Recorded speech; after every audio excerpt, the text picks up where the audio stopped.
Hello, AP Psychology. I'm Jacob Viana Vasquez, and this is my selection for each emotion from the Atlas of the Heart. Chapter 1, Vulnerability.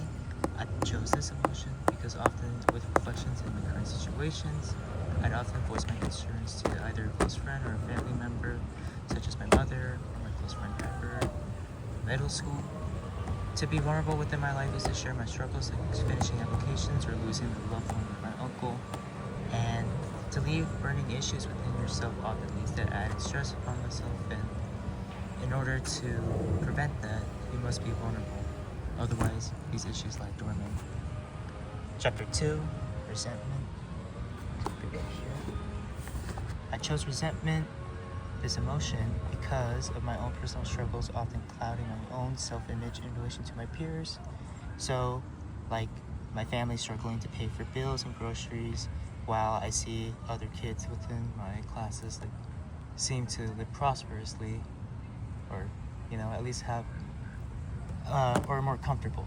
And as such, I build a wall of resentment due to having to often work harder than most to make ends meet. But it's that strength within yourself in order to combat that. To be less resentful, you must not look at your own struggles within other people, because it becomes more of, why am I hating this person? It's because of something with me? That's the question you have to ask yourself.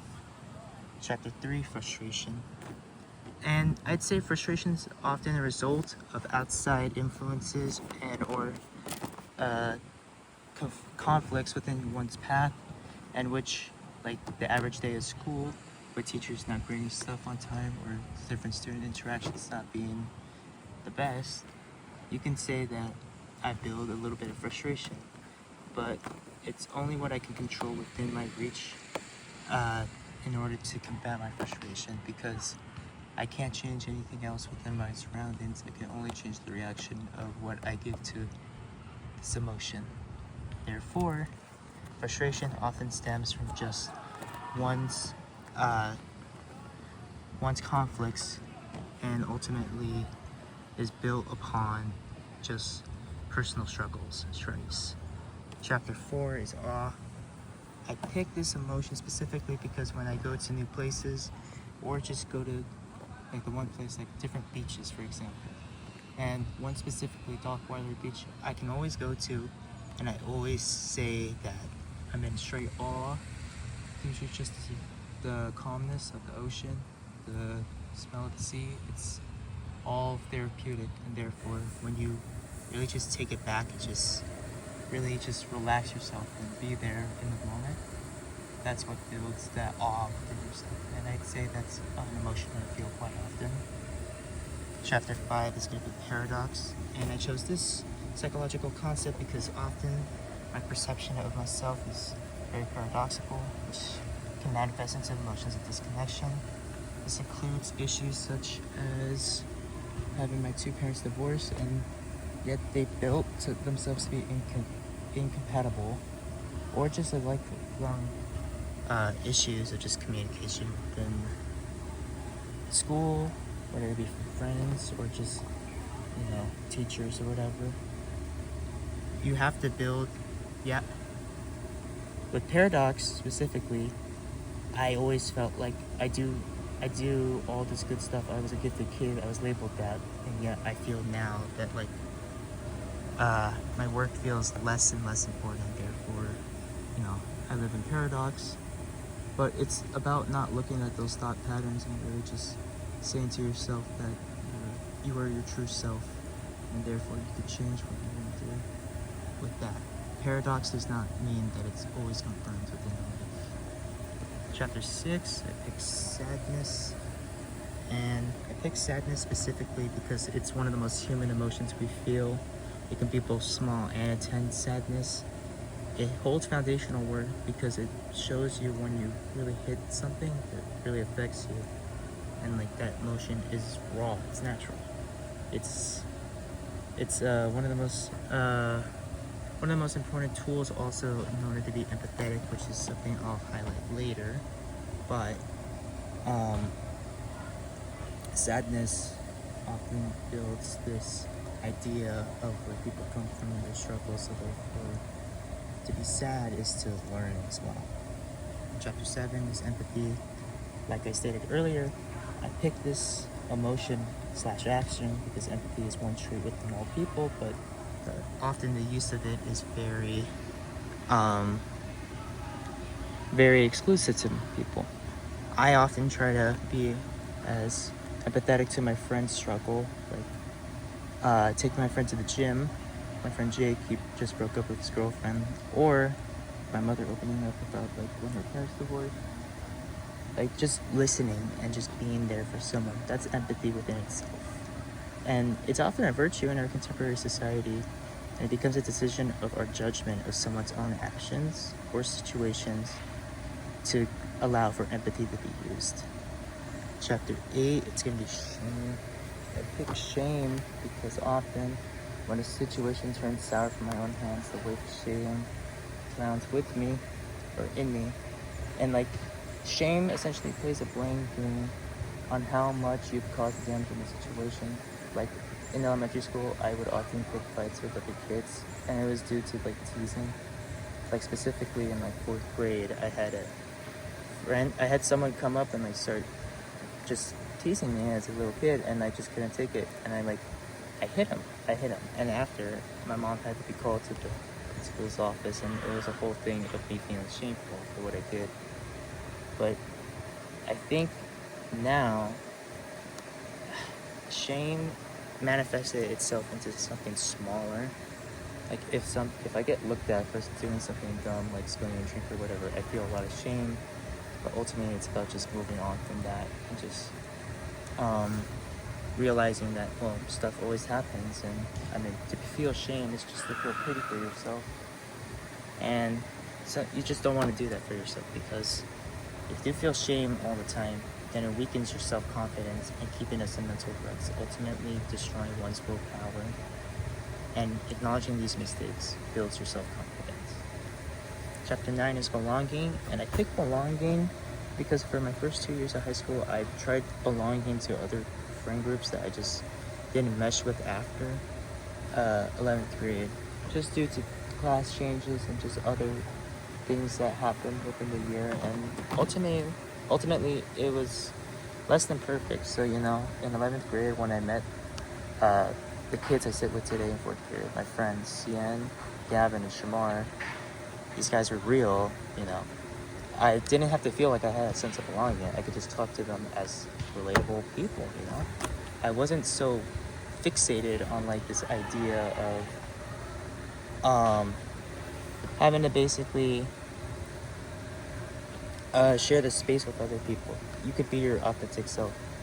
Belonging is within the human condition, because that sense of mutual reciprocity and affection are just what we desire. So therefore, the sense of belonging comes more from a sense to be wanted rather than just to be seen as like a throwaway friend, as an example.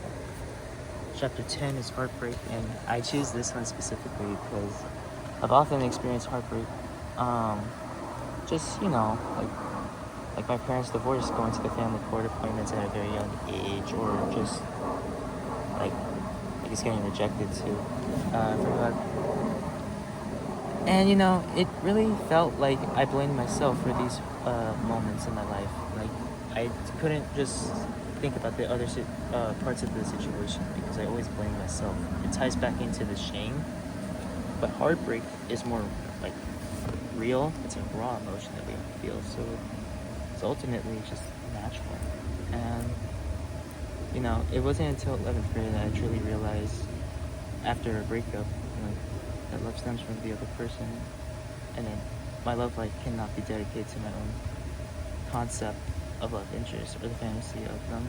And I mean that in the sense of like, you can't always focus on one person, or you know, you can't stay fixated, because you might not know what the other person wants, so it becomes a situation of heartbreak because it's a misunderstanding. That's just one example of many of heartbreak, but you know, it's pretty generalized, I think. Chapter 11 is calm. I picked this one specifically because within that chapter of happiness, I don't feel, I feel an innate sense of happiness, obviously, but to feel calm is to not stress about everything within your circle. And ultimately, just staying up to task with stuff and maintaining a positive lifestyle makes you calm. It makes you feel like you don't have to think so much about other things within your life. And I strive every day to always stay calm. It was a life lesson given to me since I was 4. And yeah, I mean, ultimately, it's just a really healthy emotion that you should always, or at least I always try to strive for. Chapter 12 is disgust, and I picked disgust because often when you feel betrayed or you see people in a different light, you often feel more disgust because you didn't know about this individual. And like in my moral compass, I definitely do use a lot of disgust, but I try to limit that and try to see everyone from their perspective before I actually, become condemning. So we as individuals always have a tolerance for disgust and like what degeneracy you see in someone else, how much you really feel about that, essentially. And yeah, I mean, I think disgust is a real emotion. It's like raw. It's like everyone feels that because disgust is just, an innate sense of an instinct, like when something you don't like is presented to you. But disgust within this aspect just basically means like you just can't look at other people the same way after certain situations.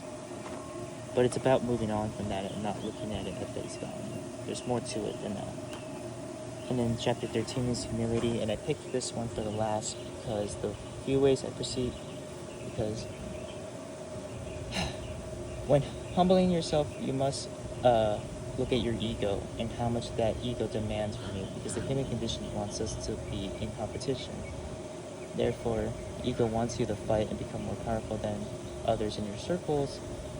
And being humble is acknowledging that you have strengths too, yes, but you're also not the only one. There's always a bigger fish in the pond, or in the sea, essentially. You're only in one bracket.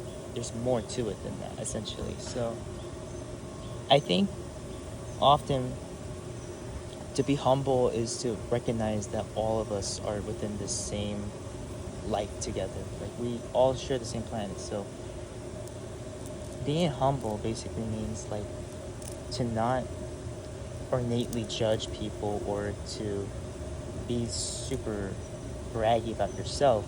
You need to understand that you aren't the most strongest person in the room all the time. There's always going to be someone bigger, or there's always someone smarter, whatever. You got to recognize that you're just as human as everyone else, and therefore you cannot have a superiority complex. And often stuff like the gym builds that self-confidence to make you more humble, because then you go into a cycle of bettering yourself, and that obviously builds ego too, but it also builds humility in the way of how you consistently do things for yourself to make you better, to make you stronger, whatnot. And yeah, that's my Atlas of the Heart presentation. Thank you for listening.